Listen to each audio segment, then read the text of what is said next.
People. Ya, topik yang menarik sekarang ketika kita berbicara tentang feeling extrovert. Mesin kecerdasannya adalah feeling, drive-nya adalah extrovert yang membawa dari luar ke dalam. Sehingga feelingnya punya kemampuan sosial.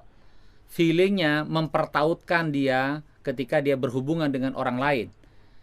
Orang feeling extrovert bukanlah orang yang memiliki kemampuan intrapersonal yang kuat, tetapi dia memiliki interpersonal yang kuat, memiliki hubungan relationship yang kuat. Dia berpikir dan merasakan tentang orang lain yang lebih besar ketimbang dia sekedar melakukan introspeksi kepada dirinya. Maka daya penerimaan orang lain menjadi ukuran apakah seorang feeling extrovert ini telah memaksimalkan kemampuannya atau tidak. Kalau dia punya sedikit teman, punya sedikit sahabat, ini menunjukkan bahwa rating social relationship-nya dia adalah rendah, dan itu berarti dia tidak menggunakan feeling extrovertnya dengan baik. Kenapa? Karena pada otaknya orang feeling extrovert itu adalah otak kohesif. Otak kohesif bila dikaitkan dengan berhubungan dengan orang lain. Jadi dia harus selalu mencari cara bagaimana dia mengkohesifkan dirinya dengan orang lain. Itu adalah feeling extrovert. Sehingga muncul hubungan sosial yang harmonis. Feeling extrovert, dia sangat mahir di dalam mendevelop sebuah hubungan sosial yang manis, yang cantik, yang harmonis, yang kompak, karena kemampuan komunikasinya dan daya kohesifnya tadi membuat setiap orang yang satu dengan orang yang lain seperti punya daya rekat.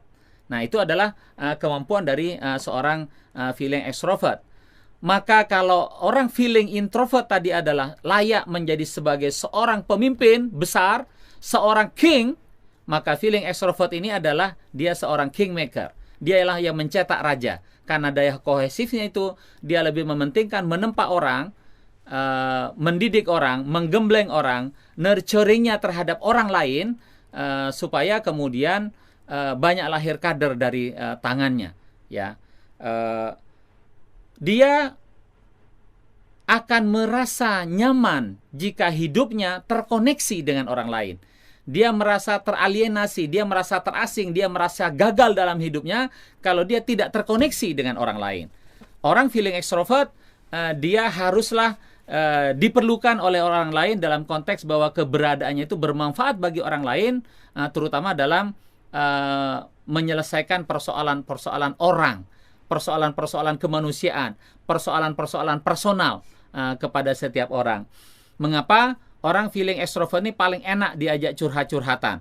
Ya, akan bisa panjang ceritanya kalau curhat-curhatan sama orang feeling extrovert. Di samping dia punya kemampuan listening yang kuat, dia juga punya kemampuan berbicara yang kuat. Jadi bersambut gayung lah. Sebagian dari waktunya mendengar, sebagian lagi dia waktunya berbicara, nyambung. Udah itu curhat-curhatannya bisa berjalan dalam waktu yang lama. Nah, ini adalah feeling extrovert. Ngerumpi, paling enak memang bagi orang feeling extrovert.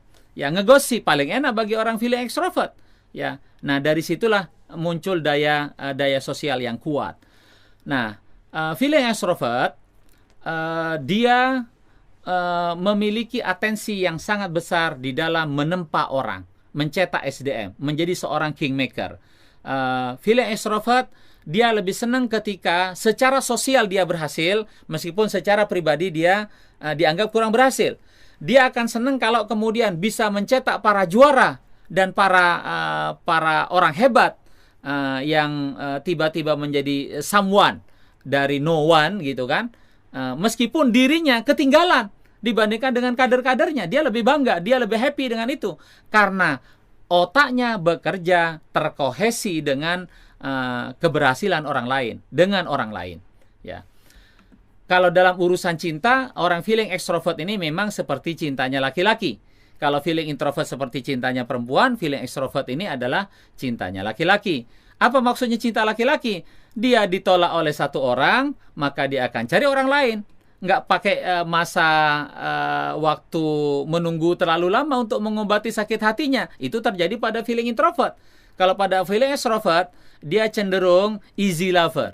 Dia cenderung gampang bercinta dengan orang lain. Makanya modus operandi atau tren yang namanya cinlok, cinta lokasi lebih mudah terjadi pada orang feeling extrovert.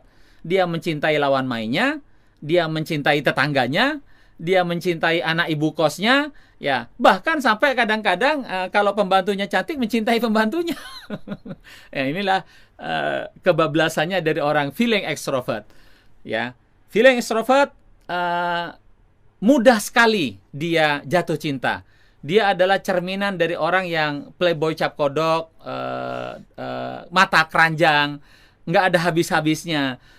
Karena cintanya yang banyak itu memang dibagi-bagi, sebagaimana cintanya laki-laki.